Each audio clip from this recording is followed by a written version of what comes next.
Hello and welcome to Swapping Joysticks. I am your host, Biggest Benos, otherwise known as Ben Ostwick, and it is the 29th of September 2022, and I'm joined, as always, by our favourite piece of furniture, Nightingale. Wow, how dare. How are you doing? How's that spot? Trying to hide it. How dare you? No, you look great. In fact, everyone in chat, doesn't Ed look great? How great does No, Ed don't look? say that. He Don't loves say that. he loves hearing compliments. I don't. If you are Don't do that. if you are listening, by the way, to us on catch up or podcast player or whatever like that, just just tweet at @ed_nights. Tell him how great he looks. Don't do that. That'd be really weird. Yeah, well, I don't think it would. But welcome. This is Swapping Joysticks, your home of LGBTIQA, mix it all up, gaming content. Pick a letter. Yeah, one of them. We should just put it in a different order every single week so nobody feels abandoned. GLTBIAQ plus. I'm going to start it with a plus, just to make, Why not? because why not? But yeah, welcome everybody. I am Ben. I've introduced myself for a second time because I'm a bit pissed. No, I'm not. I have had I've just had like 2 quite pale ales. So you're quite pissed. I am 6'5.5". I don't get drunk off 2 little cans of beer. Wow. But I am, a bit of a floozy, so I am. This is true. Just incredibly horny. But we're welcome. Ed, how has your week been? It's been a week since we did this. Has it? I think. Yeah, it has. Yeah. Yeah, it has been a week. Yeah, we do this every week, Ed. Where is time gone? We do this every week. So you seem very surprised that. By the way, guess. So here, I'm going to give you a little test. Guess how many podcasts we have done together. Oh, I've got absolutely no idea. Have a guess. That's why I said guess. 42. 57. This is the 57th podcast we've done. Really? Yes. Wow, time flies. That includes the one where we split over 2. The Game of the Year one, and okay. Also include. Oh, the launch one was only an hour, so that counts as well. But yeah, back at the first one was called 3 to 1 launch. It's the first episode this week. Ed and Ben chat about their favorite PS5 launch games, Nintendo news, and the best launch games ever made. There you go. Wow. Favorite open world games. We had Merry Splitmas, and then the Split the Screen Awards. Yeah, there's a lot of weird. I don't know why they call Split the Screen on some of them. What's Split the Screen? I've never heard of Split the Screen. No, swapping joysticks. I don't think that was successful. I've heard Swapping Joysticks is the brand to be. Oh yeah. So yeah, what have you been up to this week? It's a good question.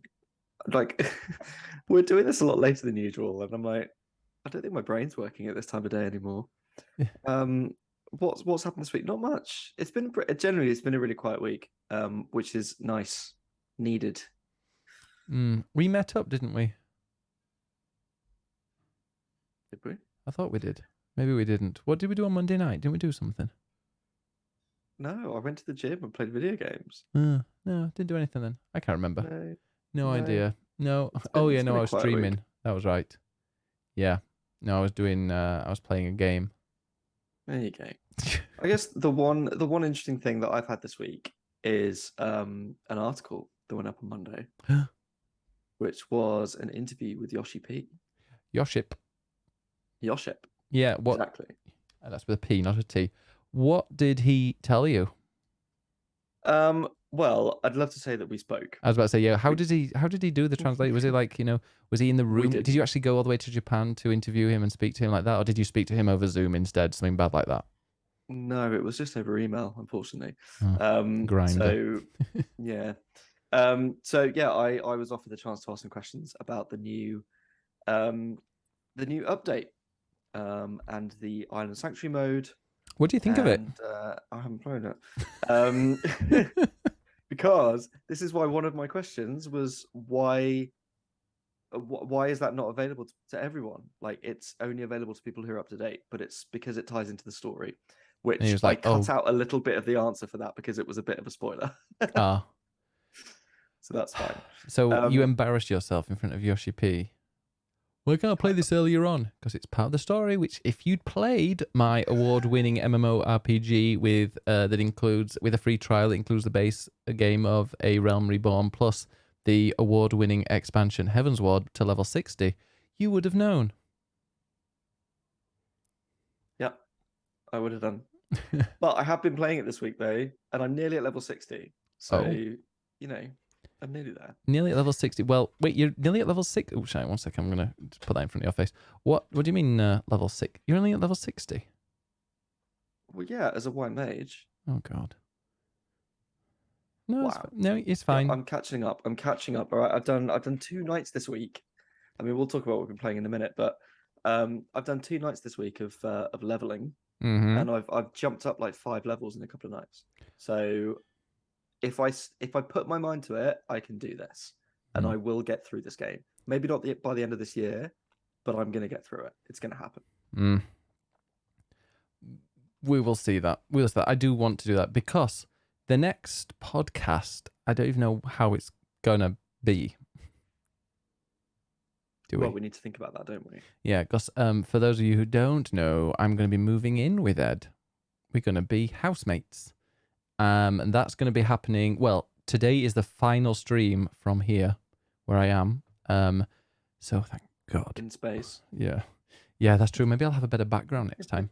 But yeah, so next week it's going to be weird. I don't know how we're going to do it. Hopefully I will be. I mean, that could quite easily be the first stream from where we're both together in that place. Or we might be doing something weirdly different. I don't know. Maybe it'll just be an audio one that you have to go online and listen to. We will see. Yep. We need to work out, are we going to be on one camera, one mic, 2 mics? I think if I fiddle around with the settings, we can probably just both go either end of this. So to speak. Which also means we might need some new graphics. We might do. If only we knew somebody that did graphics. Like just think about that. We think like one big screen with just a camera in the middle and then like the swapping joysticks logo kind of just over it. Like just kind of drop down a little bit, something like that. If only we knew somebody. Yeah. Yeah. We'll think about it. We might even have a Kallax. Well, I don't think we will have a Kallax behind us by then. Not next podcast, but we might do the podcast after. Well, you never know. Depends if I can build it in time. Yeah, that's true. I mean, that's going to be very exciting. Is building a Kallax and then putting random gaming tat all over it. I mean, you say tat. Oh, actually, no. Yeah, I've seen it. I mean, literally, turn around, Ed. What currently? Hang on. No, hang on. I will get it. Them. Him. So yeah, unfortunately, we'll have to explain this to people listening on the podcast. But Ed is currently holding up a cheap fairground knockoff. Thank you very much. It's like something you'd get at the fairground, a little dodgy knockoff Sonic plushie. I have Ebonics to thank for this. Thank you very much. This was from EGX. In fact, yes, that's what we've done in the last week. We went to EGX. We should talk about that. Yeah, we really should talk about EGX. Yeah, that was the one thing that we did. Do you know what I'm going to put on our Kallax? This amazing Splatoon amiibo. We should get an amiibo collection. We'll have an amiibo square. If you buy me the woolly Yoshi, then yes. No. It's the only one I want. I want all the nice Zelda ones. Because I'm a proper Zelda fan. Okay, should we go and talk about eggs then? Well, yeah, let's talk about EGX. So we went last week. I went twice. You went once. EGX is basically a little game convention that happens every year at this time. And it's 4 days, Thursday to Sunday. You can go for a bit of it or all of it or whatever you want. And it stands for Exhausting Gamers Cross. No. Exterminate. Experience. I think it's Electronic Games Expo. But I'm actually not sure. I should probably know that. Yeah, I mean, your company does run it, right? Oh, no, not my company. Well, you do, but the company The you work. Eurogamer's parent company called ReadPop. I hear that they're They running another run. one next year. They are running E3 next year. Now, what Yes, does they run E? a lot of different events and Comic Cons and stuff like that. Do you know what E3 stands for? Electronic something Expo. Yeah, Electronic Entertainment. Yeah, I Hmm. think so. But yeah, so it's EGX is a really fun games convention, and they have a couple of big games and lots of indie games, and the Eurogamer video team do lots of really cool streams. They have a whole esports thing. There's an educational bit for people. How long did we spend in the educational bit? Yeah. Oh, none. Well, I walked around it at least. Did you? But yeah. You walked Well, they have a around lot it. of He avoided it. no, as in around the inside of it. It's lots of universities talking about their courses that they do and trying to get people in. And we did Um, spend some time. We queued up and we saw the biggest game that was there. We loved it. What did you think of Call of Duty, Ed? See what I I did knew there? you were going to make a joke about that. See what I did there? Ed actually queued up for nearly an hour to play. Was it nearly an hour? Yeah, for one match of Call of Duty. Oh God, honestly, that was a waste of my life. Why did you do it? It Because was I thought it was weird that you even asked. because I was trying to be nice, and it was the end of the day. We had gone around everything else, and I was like, I know you're a fan, so I will put myself out and say, do you want to go and play Call of Duty? And I will play with you. You put yourself out enough. You don't need to do it for Call of Duty.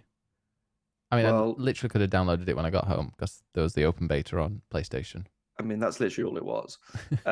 And we queued up, and then the queue split between do you want to play on PC or do you want to play on controller? And you wanted to play on PC, Because and I'm a therefore, once proper again, gamer, Ed. oh, shut up. And once again, I stuck with you in that queue. And was it twice as long? No, it Yes. was way longer than it was literally like one PC gamer went in for like 6 control gamers. And Controller the thing console. is, it was like 1 in, 1 out. So I ended up going in before you. I literally did one match, was terrible at it, killed maybe one person, died multiple times, was awful. You came in after me, finished the match before me, and went, "This was shit," and walked out. Thanks. Yeah, I I didn't. went through all of that. I played a match. I was like, "Yep, it's Call of Duty. I do enjoy it, but I want to like sit and And I it's like." absolute gash, is what it is. How dare you? People that play Call of Duty, they love the gash, and I was enjoying it. The thing is, though, Call of Duty is a game that you want to kind of level up. You want to level up your character. You want to level up your guns, because when you level up your guns, you unlock more things, and it makes it more comfortable to use. So that eventually, That requires playing the game to exactly, get and experience. I the don't more, wish to do that. but the more you play it, obviously, the better you get. You learn the maps, but you can also you equip things that you want on your weapon. So you eventually build an arsenal of weapons that actually feel good when you shoot and you're comfortable with. And on a beta, you can't. You just get given like, here's a random gun with no sights or anything like that attached. I'm sticking with Platoon. Are Goodbye, you, Call Ed? of Because I Duty. think I've seen you get more tilted playing Splatoon than Call of Duty, to be honest. Well, I wasn't going to get tilted in public, was I? I've seen you I get was tilted very in public before. reserved. I've seen you getting tilted with public. Do you remember when we went to see Diabetti at GAY at Evan? You got very tilted. In fact, you got so Look, tilted, I think. someone danced in my space. All right, that is a no. You don't do that. You do not dance within Ed's space. No. Did they I fall have my over when you space. pushed them, or did you? No, they just turned around and glared at me and were so drunk I don't think they even noticed and then walked off. Yeah. If you ever want to see a very angry gay man furiously dancing, go to Heaven with Ed. Thanks. Mm. Thanks for that. No, what we did play was the best game there and the biggest game there, and that was Sonic Frontiers. And it Okay, was yes. bloody excellent. I genuinely really enjoyed it. I mean, I'm a Sonic nerd. I have been since I was a young child. My first video games were Sonic, so I remember seeing Sonic Adventure, and it was Sonic in 3D, and it was absolutely mind blowing. And now we have Sonic in Breath of the Wild, And and it's great. yeah, and I mean, Sonic is just completely, hit after hit after hit. We had Sonic, not Origins. What was the one before it? Sonic How many Mania. can you name? Sonic Mania, Sonic Origins, Sonic 1, Sonic 2, Sonic 3, and Knuckles, Sonic 4, Sonic That 5. was shit. Yeah, I've had 5. And I know Sonic with Jim Carrey, number 1. Sonic with 2 with Jim Carrey. That was really good as well. They're films, Um, not games. Sonic 3D. Are Sonic 3D and Sonic 3 different? Sorry. Did you just say is Sonic 3 and Sonic 3D different? I don't know if they were like Sonic 1, Sonic 2, and then Sonic 3D. So one of them has a D in it and the other one doesn't. That makes them very different. Wow. I didn't know if there was a Sonic 3. I thought it was... Yes, the Sonic 3. I didn't play Sonic and Sonic. Knuckles. I had... And then Sonic 3D Flicky's Island came out a little while later. Is that like the Final Fantasy X2 of it? I don't have the time or the energy to What's explain this to you. What's Flicky's Island? Is that when you have... That Flicky's Island is when you're in the bath and it's like at the level and it just like floats up. If you're flicking it, I'll be concerned. That's Flicky's Island. No, it's not. Okay. Flicky is a little blue bird and was in an earlier Sega game and was the inspiration for the animals that are inside the Badniks, which are the robots that Sonic destroys from Robotnik in the first game. And so Flicky's Island was a callback to that because it's the island of Flickies and you destroy the enemies to get the Flickies, put them in the ring and save them. Anyway, Sonic Frontiers is brilliant. Like, it feels great to control Sonic. Yes. It's this open zone, which is open world, but whatever. This huge open spaces, and inexplicably they are filled with grind rails and springs and speed boosts and whatever else. But running around the area freely feels great. I was really surprised by that. And actually, the combat, I think, actually feels quite good. Because this is the first time that we've really had combat in a Sonic game. Usually he just jumps into things. But now he's proper kicking and dodging and doing combos, and you literally like run around them to do special attacks. It's great. It feels really, really good. And then there are these cyberspace levels, which are kind of in like Sonic's dream mind. And it's these levels based on older Sonic games. So there was one in this demo that was Sky Sanctuary, which you can then sort of blast through like you would one of the usual 3D Sonic levels that are much more linear, sort of get to the goal. And again, it feels great. He controls really well, surprisingly. The music was awesome. It was some sort of like drum and bass remix, but it was really cool. And it just feels good to play as Sonic. So I've said that a lot, but yeah. Sonic, I feel like in the old games, the 2D games, they got the feel right, apart from Sonic 4, which was terrible. And they've struggled in 3D to get the feel of Sonic moving well. And for me, this just feels really smooth and feels great. What were the other Sonic game? Yeah, what was the one that Annie played on the front page that was garbage? That was Sonic the Hedgehog. The first one? No. Oh. It was a 3D game, but they just called it Sonic the Hedgehog. Like the reboot. Yeah, and then they've decided it was no. Awful. But yeah, Sonic Frontiers, I played it. So people have said like, oh, you needed to get... You said that the demo ended when you left a certain mission. So I was like, great. So you had the open world area, and then I think you go into a world mission. So I was like, okay, this is great. I'm going to completely just chill. I'm going to take my time trying to get every single thing 100% in the open world bit. So I did that, and then went and clicked to go to the next area for the mission, and it's like, demo over. Because apparently it was a 20-minute time demo, and when you went to like a loading screen, it would just automatically end it for you. So I didn't get to try any of this fun stuff that you did. All I did was walk around to be honest, a very chilled, entertaining, a very chilled open world area. It had beautiful music. great traversal. There were a couple of things because it's like, okay, it's weird because it's like an open world, yeah, Breath of the Wild, whatever you want to call it, style, just kind of beautiful green landscape with air. Do you know what it actually reminds me of, the landscape? You're going to say Death Stranding, aren't you? Anthem. Kind of, just it's quite high and there's various kind of beautiful areas and vistas to see. But then it's like, it's weird because there'll be certain bits you go up to and you click a couple of buttons and you'll shoot through a few hoops. And I thought at first it was going to be very, very kind of on rails when it comes to these different things that you're meant to jump onto, because every little area you go to, you've got some kind of weird or way to get some extra coins. Are they coins or rings? Rings, aren't they? And it'll be like, jump on this platform and it will shoot you off along this rail, but you have to like press X twice to, click on these things that you're hanging on. So it's great. And I enjoyed walking around. And at the start, I thought it was going to be very kind of linear in the actions that you can do, because it is an open world, but I mean, it is Sonic as well. So you're just speeding along, in this case, speeding along rails or going through hoops and various stuff like that. But there's not a lot of kind of, at the beginning, there's not a lot of control that you have.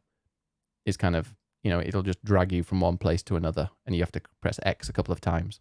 But it did seem to get a bit more interesting and with a bit more variety as I went through that level. And I hope that later on it'll be where, you have to kind of really do some platforming to actually get to where you want to go. Yeah, I think with this, that's kind of the oxymoron of this game, in that it's all about going fast because Sonic is about going fast. But then because there's no time limit and because you're free to just explore in this open world, it sort of feels relaxing. So it's kind of slow paced and fast paced at the same time, which makes no sense. But it just means that you can explore and just enjoy running around as Sonic, and not having to sort of speed through stuff, but you also are speeding through because naturally that's what you do. Yeah. And yeah, in terms of game design, it is definitely taking bits from lots of other games. It does have that Breath of the Wildy kind of feel of, oh, here's a big open world. But for Sonic, that feels new, and it's new enough that it feels exciting as a Sonic fan, to want to play more of this. So it's out. I can't remember if it's the end of October or the start of November, but in a few weeks it's out. Yeah. And I am very, very excited to play more. I think it's start of November, I feel. Yeah, no, I mean, people seem to be quite mixed with the ones that have played it. Like we had some friend, I played it and thought, this is fantastic. People are going to love it. But then a few people have played it and gone, oh, it doesn't feel like Sonic. Which it doesn't, because it's not like Sonic. It's not like a typical 2D Sonic. It's very different. You know what? Open your mind, folks. I'm not saying that everybody that dislikes it is a very, is a closed-minded bigot, but probably. Wow. You said that, not me. So let's go. Was there anything else that you played at EGX that you liked, at least? Did I play anything? Remind me. Actually, I don't think you did, to be honest. There was another game that we played together, and I've totally forgotten what it's called. Yes. Oh my god, you've got the card. Go and fetch the card. It's like in the bottom of my bag. I haven't emptied it. It was about robots, and you had to impersonate a robot or something. Yeah. So basically, it's like a sort of level with loads and loads of robots, and you all at the same. And it's a multiplayer game, party game. So it was me and Ben, but you can have up to 4 players, and you look exactly the same as all the other robots in the level. And the idea is that you have to punch the other human people, but you have to kind of blend in and act like the other robots, so that you're not spotted as a human. And there are various things to dodge in the level, or there's one level that's like a dance level, so you have to move in the right direction. And obviously the computer gets it right, and if you get it wrong, it's obvious you're a human, so you're going to get punched. So it's all about sort of blending in. It's a really silly little local multiplayer party game. I'm not actually sure if it's online, but if it is, then that would be a very fun stream game, I thought. Yeah, I'm going down and having a look at. I'm just looking at some of the games that were on. One of the games that was on was actually that was on there was Dorfromantik. And that is a game I will be playing on stream, potentially one of my next streams, because I've got a copy of it on Switch. And I'm really upset because I've been too busy to play it. But I might actually take my Switch to work Yeah, I might take my Switch to work because I do have a bit of time during the like half an hour or so at break to just chill, and I feel like that'd be the perfect game to just boot up for half an hour and chill with. The time will fly by, and it will be far more than half an hour, and you'll be late. I will warn you. Yeah, that's true. Well, no, because I'll be in the office. I'll be in the staff room, so people can shout at me. But yeah, I can't remember what that game was. I'm just scrolling through Yeah, and I've totally seeing. forgotten what it was called. Yeah, I think you should. They had loads of indie games there, and a few other sort of big-ish games. Like they had a big thing for Wo Long Fallen Dynasty, but it's the same demo that you can play on PlayStation anyway. And loads of other bits. Like EGX is great fun. And we saw some other friends. We saw Aubrey, we saw Donut, we saw Luke Boogie, which was nice to hang out. There's a whole tabletop area as well at EGX, which is cool. Yeah, that was cool. I didn't go in there. Did you? No, but like going past it, it was always busy with loads of people playing tabletop games. There was also Brewmaster, which I've just been playing. I just played an hour of that. That's a nice segue into what we have just been playing. Yeah, so I've been playing a bit of Brewmaster. Now, Brewmaster, which I've just been playing, is a beer brewing simulator. Now, it's not a simulator in the style of like Power Wash Simulator. This one is purely kind of, if a person is interested in beer, they should definitely play that because you are 100% learning how to brew beer. Sorry, I've just found out that game is called Unspottable. Oh God, I've been looking at. I found one called Unrailed, and I was like, it's something that kind of rang a bell. Unspottable. Yeah. It's actually been out since 2020. Wow. And there's a demo you can play. Go and check it out. But yeah, no. Just been playing beer. It's called Brewmaster Beer Brewing Simulator, and it's literally exactly what it says on the tin or on the can. It was a sponsored stream, so a bit of a kind of a what's it called when you disclosure. Although this part is not it, but yeah, it was really cool. If you like beer and you're interested in how to brew beer and you would like to test it out and have fun where it's not going to either stink out your house, burn your house down, or cost you a lot of money, then this is the game to do it. You can overflow things, but it's not like you can't goof around in it. You can't like set fire to things. I tried, putting a hot pan on the table isn't going to set fire to anything or goof around too much. But it's it's a really interesting tutorial. The tutorial was very self-explanatory. It was very easy to follow. You then grow and you become like, I went from a novice to a home brewer, and then you grow up, climb the ranks. I'm not entirely sure like what the biggest, like how far it gets, because I've only played a couple of hours of it, but it does have like a very interesting career-like mode where you make money and you can buy things, and you eventually just build up a collection where you're brewing whatever. So if you are interested in brewing your own beer, it's one reason I'm a little bit merry, because I was playing this drinking some beer, obviously, but it was really, really like fun, and like I feel like if I played that game for a fair few hours every day for like a week, I feel like I would know so much about beer and beer brewing by the end of it. So it's very educational, entertaining, fun, and just very relaxing as well. Really, really relaxing. So there you go. That is Brewmaster. Excellent. And that's me. That's my like, I'm not sponsored this part of the stream. That is my genuine feeling of it. It was fun. Although I am drinking a Copperberg, which is a very sweet beer. It's definitely not beer, it's cider. Isn't that the same thing? No. Very different. Huh. Yeah, it's less strong. It doesn't have yeast in it. Ooh. Nothing nice has yeast in it. No, bread has yeast in it and it's delicious. And beer has hops in it, which tastes like piss. And that is why beer is the worst. What were the 4 beer names I had? I had Biggest Beerus. Was it Hops and Piss? Hops and Piss, which is what beer tastes like. Yeah. Citrusy, yeah. And then there was a great name, Banana in IPA Jamas. IPA Jamas. Such a great one. Awful. Really, really bad. Hate beer, love bread, says Moon Princess. I like a beer. I might have a few beers tomorrow. I might get rowdy because we're off for Honestly, all beer tastes the same to me. Ed's current flatmate's having his birthday drinks tomorrow, so I'm gonna have a bunch of beers in Balham. We're gonna have a few beers, get rowdy, yeah, play snooker. No, that's not happening. Anything else you played this week? Probably. I don't know though. I don't think I have. I generally don't think I played anything. Oh, Splatoon. Well, you got very angry at the Splatfest.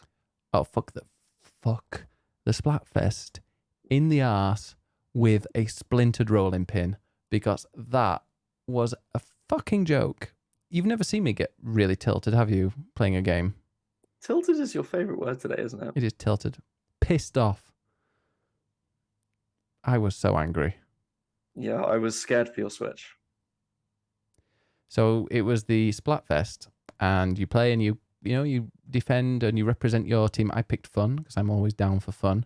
So we had fun. That's what it says. I'm a grinder. And then that's a joke. I don't have a grinder. We then went and fought. You fight against the random, because it's either gear or food.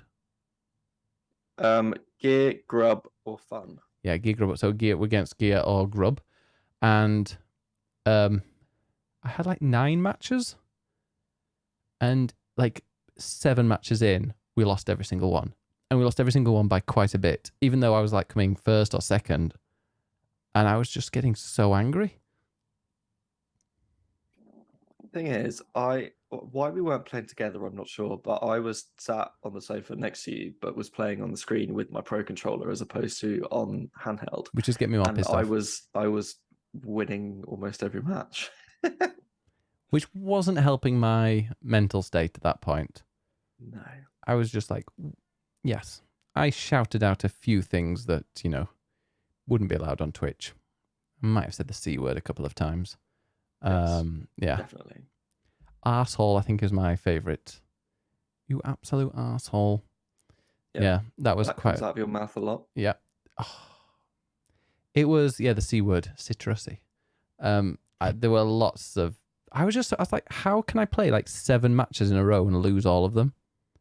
I mean... You just need to get better, Ben. Thing is, I am better. I can't carry a whole team of people that don't know how to put it. I think I was, at one point, I was like, do none of these people know how to hold a controller? And I was playing handheld. Handheld with motion... Handheld with motion controls, and I was still coming like second most of the time. So fuck that game. In fact, I turned it off. The game's fault, wasn't it? I definitely turned it off a couple of times, and then was like, "No, gotta play more." Because then I'd see you play and be like, "Oh, actually, no, I don't want to play more." So yeah, that was really all I've played. What about you, Ed Nightingale? Let me think. Have you been playing? No, do you know what I did do though?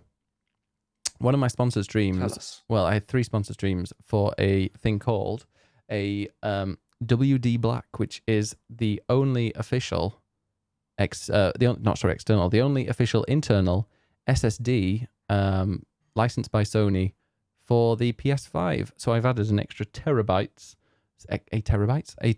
of memory to my PS5, and I've downloaded a bunch of games. Do you know what games I've downloaded? Tell us, Ben. Destiny 2. A 10-hour trial for FIFA 23. And Assassin's Creed Valhalla. Oh, and I've also downloaded Multiversus. Not on my TV. Not on my TV. You went very posh. But you've been playing something else during these streams. Oh, God, yeah. Okay, I have been playing another game. The Last of Us Part 1. I mean, I'm not going to speak too much about it, but I've played quite a lot of The Last of Us Part 1. It looks stunning. It's a beautiful remake. I won't say remake, but like a remaster make of the game. Because it's not a reimagining. It is a literally, frame for frame, pretty much remake. It's from the ground up, so it's a remaster is a bit spit and polish, and a remake is a proper from the ground up. They have made the game the same but different. Yeah, and it's enjoyable. It still feels like a pretty old game. Like I know people are going to be upset at me not loving it. And I didn't love it the first time I played it. And I don't love it now. I don't adore it. It's good, but I don't adore it. It's quite slow. It's very slow. It's pretty much, we need to get to here, but we need to get to there. And that's quite far away. So we've got to go through a bunch of buildings and a bunch of areas, dodging zombies and stuff on the way there. And that's pretty much it. But there's quite it's just a lot of stealth. And I'm not good at stealth. Okay, that is the key here, okay? It's a stealth game. You suck at stealth. And that's why you're not enjoying this. But if you play in stealth, yeah, cool. If I want to play a stealth game, I'll play Splinter Cell. This, I want story. I want something enjoyable. I want gameplay with a variety. There's no variety of gameplay, really, in this. It's just kind of get from here to here, either stealthily or get your shotgun out like I did and just blast everything to pieces. That bit was fun. Blasting things to pieces with a shotgun is great. But there isn't that much variety when it comes to gameplay. Because it's a story game. You're playing it for the story more than anything. Well, let's just skip the stealth bits. The gameplay is there to serve the story. Okay, well, cool. The story is focused and linear. It's not open world. Yeah, I mean, yeah, if only the gameplay had a bit of variety to it, then I think I'd enjoy it a bit more. Give us the story of The Last of Us with the gameplay of Uncharted. Well, then it wouldn't be the same game, would it? No, it'd be enjoyable. Now, it was fun. It was a bit slow and a bit repetitive. And he's like, there's an area. I need to get there. And there's a bunch of zombies. Guess I'm stealthing around, or I can just get my shotgun out and try and kill them without them killing me. And it was like just that quite repeated again and again. Whereas the beginning of the game... I'm sorry the emotional power of that game and story is lost on you. But that's just the bits that I'm going through now. I mean, the beginning was great. I felt the beginning, going to a certain location, and you also having to sneak while there's people around you walking around looking with the guns. I don't know, the very beginning does feel quite like there's a bit of variety. Like you're dodging, you're in a car, driving, and there's a bunch of huge hordes of zombies and you're dodging those. That adds a lot of variety, but just now it feels a little bit linear, about halfway. So you've still got half a game to go. I've already played before. I know what happens. I despair at you. I do like it. I like it. It's just not it's not the 10 out of 10 that everybody gives it. Would you give it 10 out of 10? Okay, so I played it on PS3 when it first came out, and it did not run well. The loading times were so long. The frame rate probably was pretty choppy. But I absolutely loved it when I played it that first time. I was just blown away by the story. And the gameplay just, for the time, felt amazing. It was like nothing else, because it's not a power fantasy like most games are. Even stealth games like Splinter Cell, Metal Gear Solid, they're giving you all these gadgets and stuff. You feel powerful. This isn't about that. This is about surviving. And so every battle is a struggle to get through it, because it shouldn't feel easy, because that's the point of it, is you are struggling to survive in this horrible, hostile world full of zombies and horrible mushrooms. So at the time, that felt incredible, and gaming stories hadn't been as mature and as serious as this is. There's still, I'm not saying it's the best story of all time, but for the time it first came out in gaming, stories were not that great. And this was definitely a big step forwards in that. Yeah, the story is fantastic. Trying to tell a more mature story that doesn't go where you think it's necessarily going to go, that is much more character driven, that feels like a more human drama as opposed to just a zombie shooter.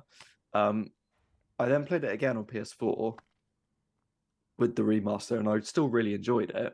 I'm worried that playing this version again now, I'm worried that it's 10 years old now, that, like you say, it still has a bit of that PS3-ness to it, and it's going to put me off it.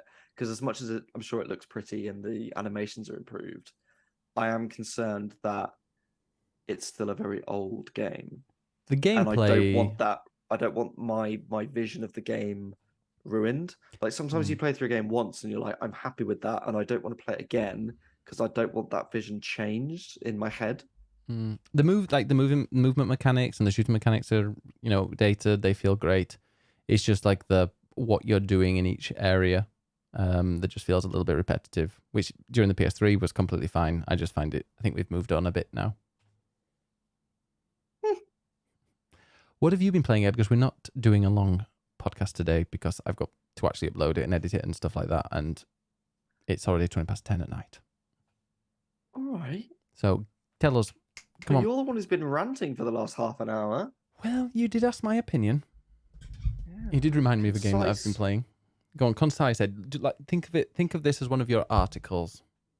No unnecessary words. Well, I played a couple of games on stream this week. The first of which was Mario and Rabbids Kingdom Battle. Excellent. What else have you been playing? Which is the first of the Mario Rabbids games that came out on Switch. The next one is out later next month. So I basically wanted to play this in advance of that to sort of get a feel of it because I think the sequel looked great. It's essentially a Mario strategy XCOM-y kind of game. So it's Mario with guns, and it's a combination of Mario's world and the Rabbids world, and so you get these combination characters like Rabbid Peach and Rabbid Luigi. How amazing is Rabbid Peach? Rabbid Peach is incredible. She's the best thing in it. Yes. She's just this sassy little rabbit in a wig, taking selfies all the time, and is a narcissistic bitch in the best possible way. Yep. I love her. And yeah, you're going around shooting enemy Rabbids on a grid.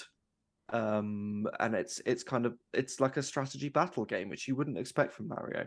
I absolutely love it. I really, really enjoy it. It feels to me almost like a puzzle game in that there's obviously strategy involved, of course, because it's a strategy game. But where, for instance, XCOM, and I haven't played it, but from what I've seen, it's kind of a lot of random numbers and percentages of like, what's the percentage of hitting this behind cover and stuff like that. And it's a complete lie. It's like 97%, and you'll always miss. Yeah. This is either 100%, 50%, or 0% as to whether you're going to hit. And it's all about angles and it's all about flanking. And so it becomes a puzzle of you've got your three characters and you've got to position them around the map in places that they are going to hit the enemy but not be hit themselves. And there are these really cool jumping mechanics where you can jump off your other characters to increase the amount of distance you can travel to get around the map. And so it just feels very puzzly. On top of that, there are certain enemies that interact in certain ways. So you have to sort of manipulate the enemies as you're moving around. So it's much less about, oh, I'm going to go to this bit of cover and then hope that randomly my random number generator works and I hit someone with a headshot. It's like, no, it's a puzzle of getting around the map and killing the enemies. And I really love it. I really love it. It looks beautiful as well. It's a really, really good looking Switch game. And it was one of the first games that came out, right? Recommend it. When did it come out? I believe it was pretty early on. I think it was about a year or so into the Switch's life, so it's been a while. But yeah, there is a new one coming out next month called Sparks of Hope, which is sort of semi-based in the world of Mario Galaxy, so it has more of a space theme. And it doesn't have a grid, so you can freely run around, which I think makes quite a big difference. But I'm intrigued to give that a go. I don't know if I'll get around to it. August 2017, so just a few months after. Yeah, there you go. But yeah, I would thoroughly recommend it. Kingdom Battle. It is great fun. Yeah. The other game I played on stream, which is viral across the internet in gaming world, is Trombone Champ. Oh yeah. Which is essentially a rhythm game, a bit like your sort of Guitar Hero kind of thing, playing the trombone. And why no one has thought of this before, I do not know, because it's one of those ideas that's just pure genius and really simple and really obvious. Essentially, there are notes going across the screen, and you click on them with a mouse, moving up and down to change the pitch. But as you move up and down, it's kind of imitating the slide of the trombone with a and so you can properly like slide up to notes and stuff like that. It's very, very difficult to control, which firstly makes it incredibly comedic, and it's very funny because the trombone is inherently a funny instrument with how it sounds. But then trying to play it well, it's like it's purposely hard to make it sound silly, but it's also still possible to play it well. So there's an element to it where I'm like, I want to get good at this. Like, I know it's hard, but I want to get good at this. There are 20 songs on it. They're pretty much, apart from a few original remixy things, they're pretty much all classical pieces. So you like the Blue Danube and God Save the King and other. Not God Save the Queen anymore. No, and other classical pieces. And actually, you can collect cards in it that give you information about classical composers or famous trombonists and stuff like that, which is quite fun. So it's kind of teaching about classical music at the same time, but in a very, very silly way. And it's gone viral because it's so funny, and also because there are now people modding it already. It's only been out like a week, and people are modding it. So there are people playing it in VR, where they're using VR controllers to sort of mimic a trombone. Or there are people who have bought actual trombones. There's a streamer called Rudism from New Zealand who I've interviewed. He's a lovely guy, and he specializes in making different controllers and peripherals. And he literally bought a trombone and fitted a sensor to it, so he can literally blow a trombone and play it properly. It is wild what people are doing with this game already, but it is hilarious. That's amazing. I kind of want to play it myself, but like you've just played it, so I'm not going to. Like there's the 20 songs you can get through quite quickly, and once you've tried it, you kind of get what it is. Yeah. So I'd say there's not a huge amount of longevity to it, but there is also some sort of story mode with a load of baboons and stuff, which I haven't quite worked out yet. So interesting. We'll see what happens with that. Yeah. All right. Is that it? Well, we can whip through some headlines, but before we that, always talk about the headlines. But we need to talk about what other people have been playing. Well done. See, I have to keep reminding you, you don't ever think of other people, do you, Ed? I don't. Just me and you. It's all in his life that he cares about. Indeed. So Ravi Lavi has been playing some more Disney Dreamlight Valley on the weekends and DBD during the week. Dreamlight Valley, the news is there's an update should arrive in 3 weeks with new content, which is adding Scar and bug fixes, which has just ruined one of my news stories. Scar. This is the first Lion King character. Oh, we love bit Scar. Fools, I will be the king. Stick with me, and you'll never be hungry again. There you go. That go hungry. The amount of times I've sung that as well, I still don't know it. There you go. The real gold is the Reddit, where people constantly bitch, ask the same questions, and enjoy entitlement on an early access game. Oh, hello. Welcome to Reddit. Oh my god. If you want to talk about entitlement in a video game, there are two subreddits on game subreddits that I always pop up on my feed, and they've got the absolute opposite fans. There's Destiny, who just whine and bitch. Every time I'm in the mood to go and play Destiny, I'll have a look at the subreddit and go and read and go, oh, it sounds like this game is terrible. It's awful. Nobody likes it. Every single person is just moaning and how much they hate everything. So I guess I'm not going to play it. And then you've got The Division, and I read through there, and it's like people going, oh, brilliant, they brought back this jacket that they only brought out 6 months ago, and they've just got it restocked in the game now, and I can get it, and it's amazing. Thank you so much for telling us about this vendor that's popped up in the game for this week. It's like that. The absolute opposite of fandoms on Reddit. Don't look at Reddit. I like Reddit. DBD currently has a public test build going that will completely change the dynamics of the game. However, it won't be implemented like usual, which is 2 to 3 weeks after it ends.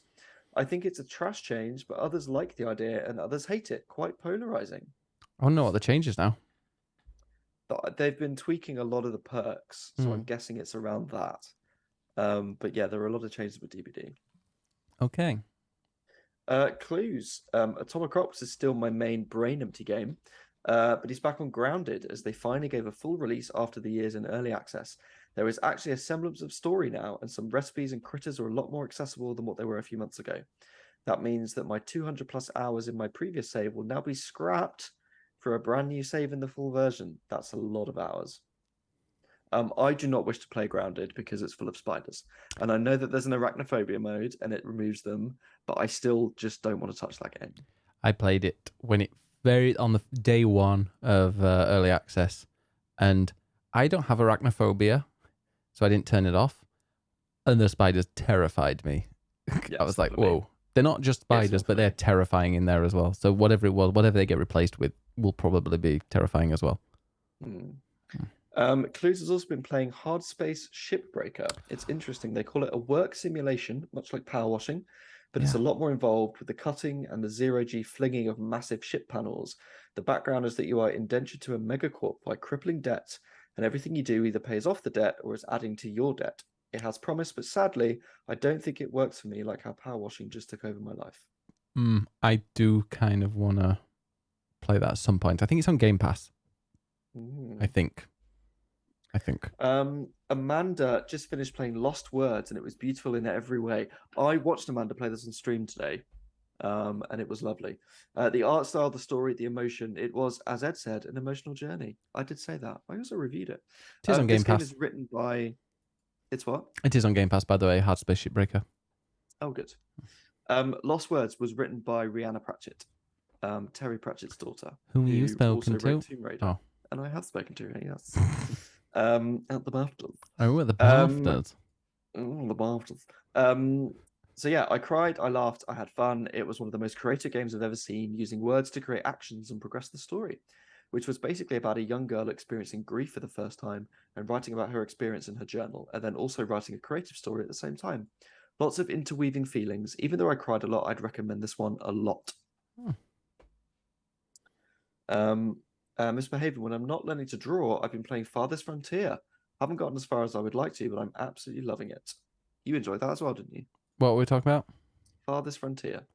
Yeah, sorry, I know I do have it. I'm just trying to load it up so I can actually see them. Yeah, Farthest Frontier was a lot of fun, really addictive. It was one of the few games that I streamed and then stopped my stream and then played like another 3 or 4 hours.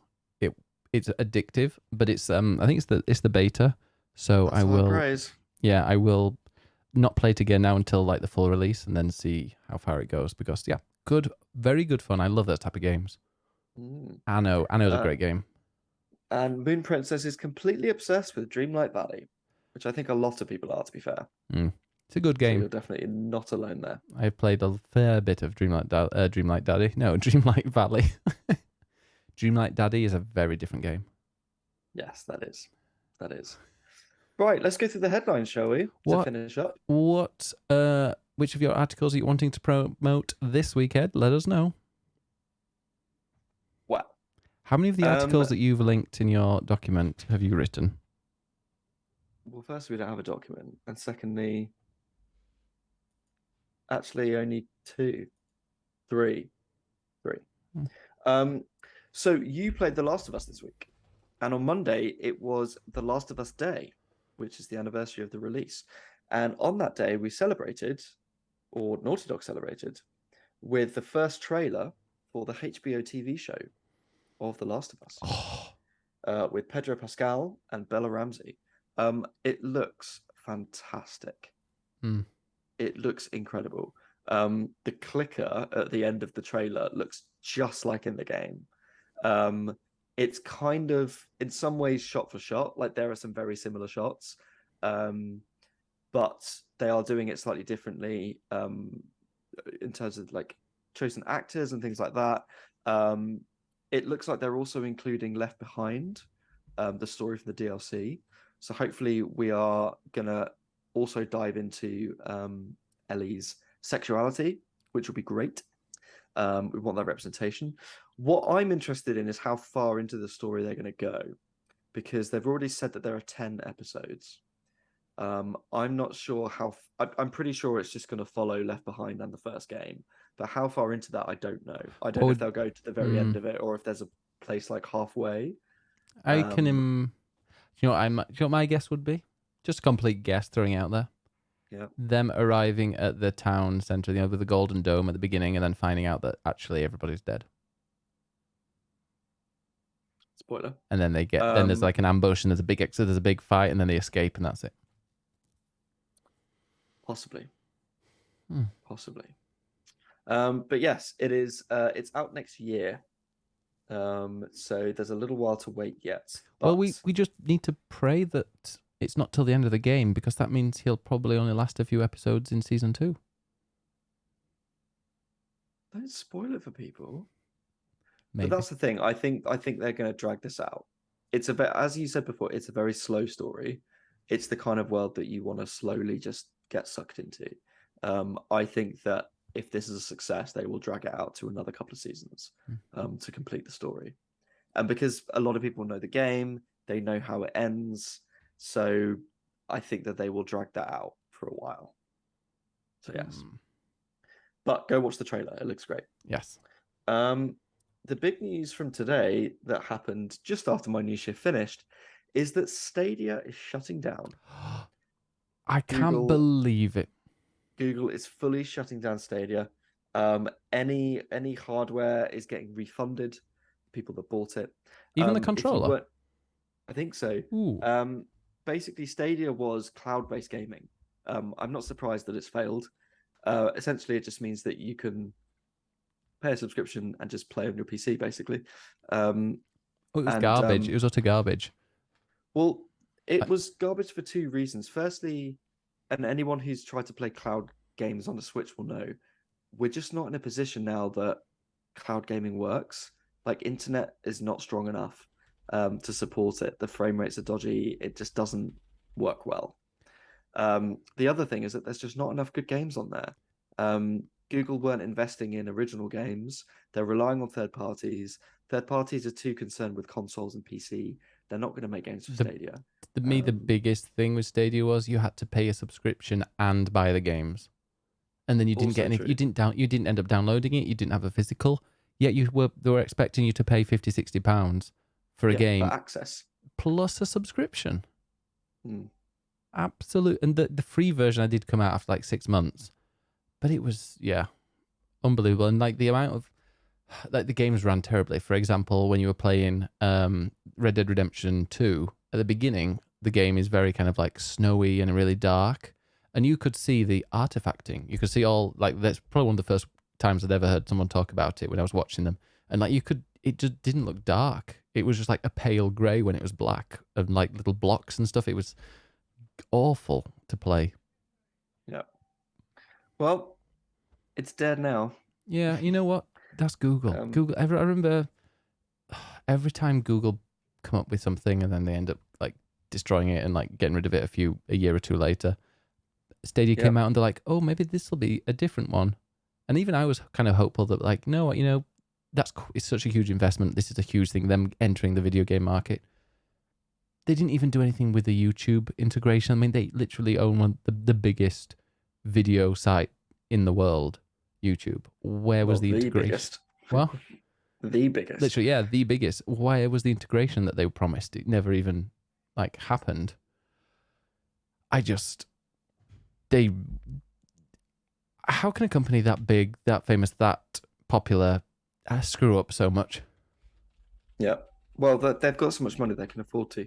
But yeah, it will remain live until the 18th of January next year. So another couple of months, but it will be kaput.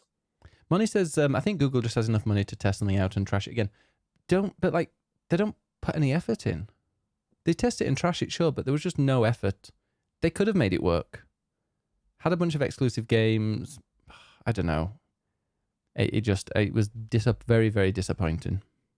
Indeed. Speaking of big corporations, there's been lots of gaming news with Netflix recently. They have just started or created their own first-party studio, the first one, which is based in Helsinki. And also, if you've got a Netflix subscription, go on the app on your phone, and there's a game section, and there are loads of games you can play as part of your Netflix subscription. There are some good ones actually available, and some genuinely good games on there, like Into the Breach, Oxenfree, some others. Yeah. And a brand new game has just come out this week, called Desta: The Memories Between. It's from developer Us2, who make Monument Valley, which is a really good mobile game if you haven't played. And this is their next game. It will be available on PC and console, but it's launching first on Netflix. And it is described as a character-driven roguelike exploring themes such as self-reflection, loss, regret, and identity. And it's around this kind of dodgeball game. Graphically, it kind of reminds me of like Sayonara Wild Hearts. It's got a really kind of vibrant style. And the lead character, called Desta, is the studio's first non-binary character. And the game also explores sexuality, gender, LGBT relationships. So it's very queer friendly. And it's got this really bright, colorful art style. And it's available on Netflix. So maybe go give that a go. Check it out, folks. Another game that was revealed this week, yesterday, is a game called Wild Hearts. Not Sayonara Wild Hearts, no. Just Wild Hearts. This is a new game from Koei Tecmo, which is the publisher who make Dynasty Warriors, and also EA. It's a combination between the two. And basically, they wanted to make a Japanese-style hunting game, i.e., Monster Hunter. So this is their take on Monster Hunter, basically, called Wild Hearts. It has a couple of twists. The first is that the creatures that you're hunting are known as kimono, but not kimono like the Japanese dress. Kemono with an E. I was thinking, not like the dragon, but that's Komodo. That's Komodo, and that's Chinese, not Japanese. No, they're from like I know that is Japanese. Ecuador. Oh god, Komodos are Ecuador, aren't they? Galapagos. Okay, now I'm embarrassing myself. I'll shut up. No, kemono. It's in Indonesia. Is Komodo National Park? Okay, fine. Ignore me. And yeah, these kemono are basically these huge creatures that you hunt, but they've been fused with nature. So, for instance, there is like a plant-infused squirrel, or there's a king tusk wild boar that's got like plants coming out of it. So the creature design looks really cool. It's set in feudal Japan. So it has a very kind of Japanese feel to it with all the weapons. There's a paper umbrella as one of the weapons. The other twist is that you have these gadgets made of magical technology called karakuri, that is sort of looks a bit like Fortnite's building, but you're not building structures. So it's like very rapid building of these gadgets, and it might be like a propeller to glide through the air, or a big pounding hammer, or explosive bombs. So you've got these in order to defeat and hunt these creatures. It's also co-op with up to 3 players. I think it looks really beautiful and looks really cool, but it's also very Monster Hunter. So it's very much copying that. As Yuffie says, Ben and Ed do biology. Well, what kind of bird is a Komodo dragon, Yuffie? That's all I want to know. It probably is a bird, isn't it? It's a non-flying bird. It's got scales. Not feathers, though. Probably did. At one Years point. ago. At one point, it had feathers and it flew. That's all I know about Komodo dragons. Sure. Oh, Yuffie, Sure. sorry, Yuffie is our bird expert and says, Komodo dragon, not a bird. There we go. Thank you for clearing that up. Exactly. There we go. Just quickly, a game that was announced today for PC is Sackboy: A Big Adventure. Why this isn't on PS Plus? Honestly, why? Maybe this is why. Maybe they'll put it on once it's been on PC for a little bit. But then, Deathloop. Did that go on PS Plus before or after on PC? It came out on PC at the same time as PS5. Oh wait, no, it did. It did actually, yes. But what about things like, well, Horizon's not on there, is it? No. Uncharted also has a PC release. That's not on there yet. So Spider-Man, God of War, maybe. Yeah. Hit and miss. But Sackboy: Big Adventure, it's already out on PS4 and 5. Now it's coming to PC. People seem to love this game. It seems very underrated. I think we should try and play it on co-op. I'm totally down. But when it's on PS Plus. We are, yeah, exactly. I'm not paying for it. I mean, if it was like 75% off and it cost like 15 quid, I would probably buy it. But that's about the most I would pay. Yeah, I mean, we're actually thinking about in the future because we've got Formula Joysticks, which we're playing. And this will be the one and only season of Formula Joysticks. So tune in and find out because speaking of tilted, we both get very angry. But we're thinking, to keep it fresh once the Formula One season's over, and maybe even before then, we're going to be pumping out some more videos. Not that kind. But we will be doing. Yeah, I was thinking just maybe getting some random co-op games, trying new games out, and just making some YouTube exclusive content. Angry. Indeed. I can't cope with it, says Ed. No. Watch Saturdays, and then the following Saturday, we have recorded the next two. It's you will not want to miss it. And then the last bit of news for today: HAL Laboratory, which is the maker of Kirby, has shut down a Kirby fan-made card game. Now, these cards were sold in Japan, and they featured a supporting character in the Kirby universe called Chef Kawasaki. But the reason that this is a little bit dodgy is the fan game was called Chef Kawasaki's Microbikini Karuta. Now, Karuta are basically Japanese playing cards, and they had a whole series of these playing cards, but with this character in a bikini. And I just to give you I want to please post a taster. I'm going to put a link in chat to the Twitter account. It's all in Japanese, but you don't need to speak Japanese to appreciate this character in a bikini that is also not really a bikini. I mean, it looks like that's not a bikini.